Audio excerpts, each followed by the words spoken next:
3배입니다. 이건 뭐 주식 수익률 이야기가 아닙니다.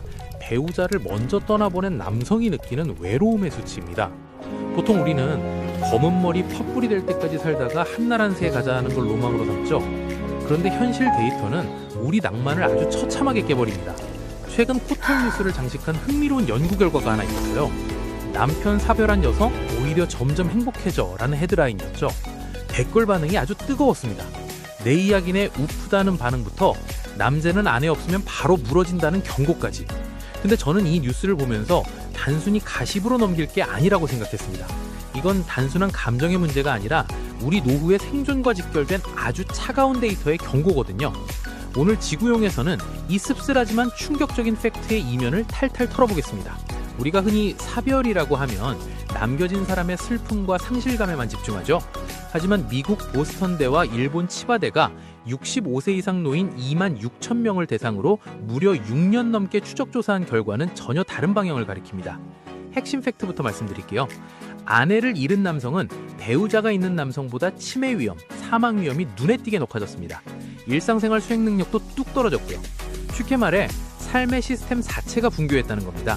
그런데 여성은요? 남편을 잃은 직후에는 잠시 슬퍼하지만 시간이 지날수록 행복감과 삶의 만족도가 오히려 올라갑니다. 우울 증상도 크게 늘지 않아요. 그럼 여기서 의문이 생깁니다.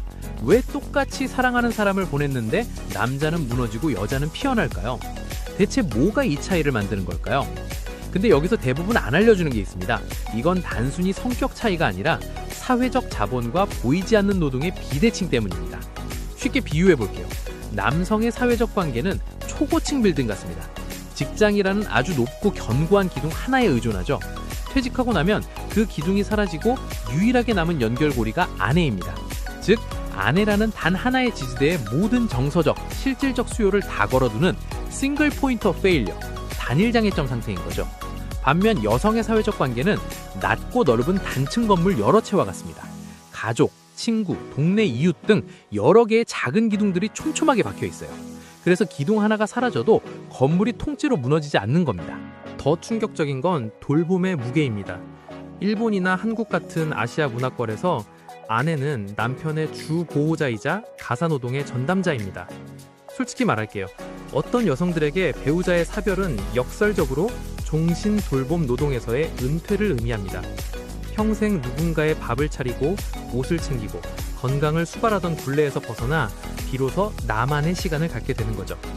연구진도 이 점을 짚었습니다. 오랜 돌봄 부담에서 벗어나는 경험이 삶의 만족도를 끌어올리는 아주 강력한 엔진이 됐다는 겁니다.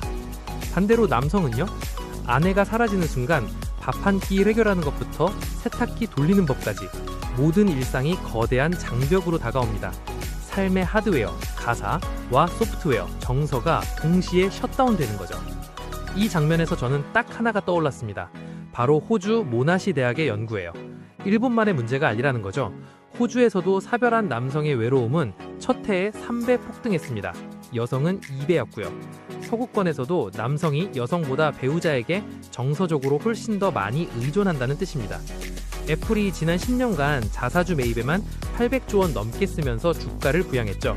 근데 우리 남성들은 노후를 위해 자기 자신이라는 주가에 투자한 게 아니라 아내라는 종목에 올인한 셈입니다.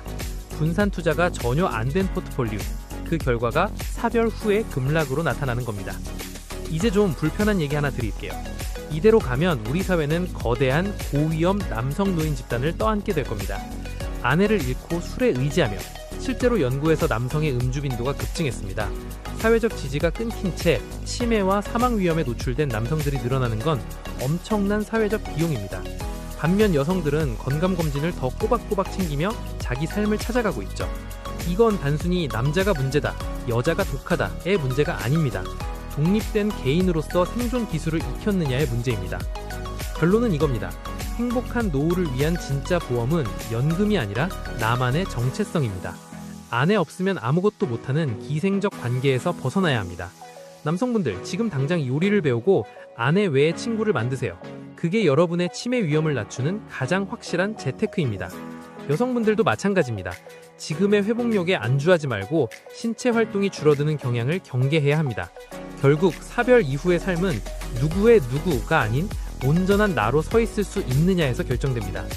여러분은 어떻게 생각하시나요? 배우자 없는 삶, 상상만 해도 끔찍한가요? 아니면 혹시 남몰래 해방을 꿈꾸고 계신가요?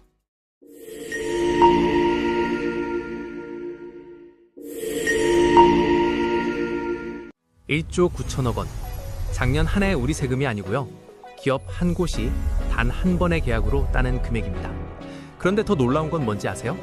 이 기업, 불과 3개월 전만 해도 이름조차 생소했던 신규 상장사였다는 겁니다. 반갑습니다. 지구용입니다. 요즘 주식시장 보면 한숨만 나오시죠? 삼성전자 언제 오르냐?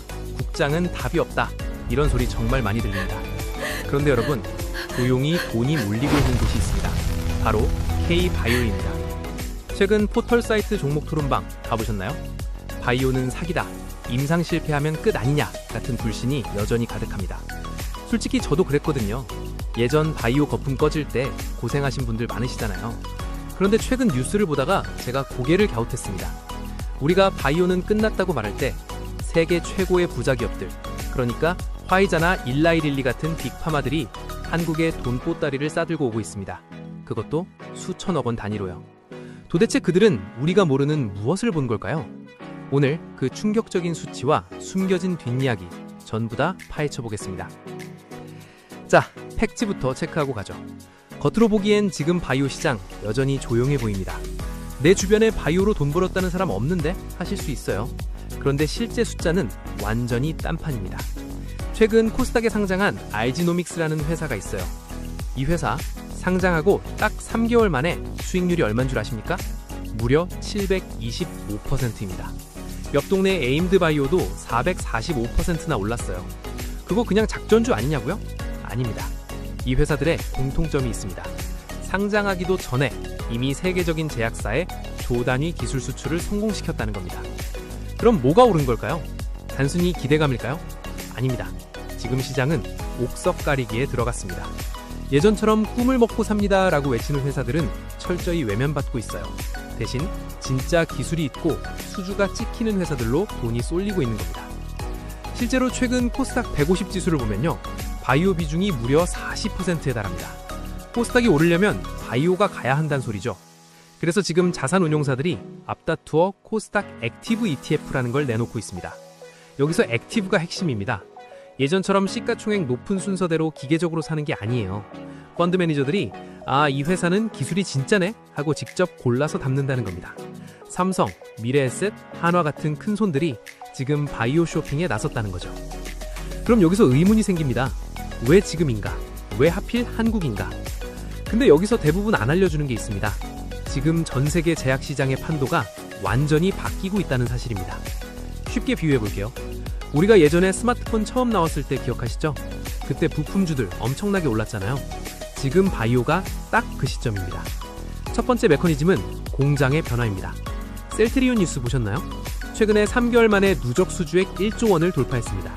특히 일라이릴리 같은 글로벌 빅파마들이 자기네 약을 한국에서 만들어달라고 줄을 서고 있어요. 왜냐고요? 지금 미국과 중국이 싸우고 있잖아요. 생물보안법이라는 게 통과되면서 미국이 중국 공장 쓰지 마! 라고 선언한 겁니다. 그럼 그 거대한 물량이 어디로 가겠습니까? 기술력 있고 믿을 수 있는 한국으로 쏟아지는 겁니다. 이걸 전문 용어로 CDMO라고 합니다. 위탁 개발 생산이죠. 쉽게 말해 바이오계의 TSMC가 되겠다는 겁니다. 고환율까지 겹치면서 덜러로 돈을 버는 우리 기업들에겐 그야말로 물 만난 고기인 셈입니다. 두 번째는 타겟의 변화입니다. 이제는 흔한 감기약 만드는 게 돈이 안 됩니다. 600조 원 규모로 커지고 있는 희귀질환 시장이 진짜입니다. 희귀질환 약은 환자 수가 적어요. 그럼 돈이 안 되는 거 아니야? 하실 수 있는데 반대입니다.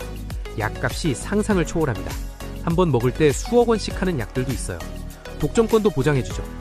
삼성 바이오 에피스 같은 기업들이 지금 이 시장을 뚫고 있습니다. 세 번째는 기술의 흉합입니다. 최근에 방사성 의약품이라는 말 들어보셨나요?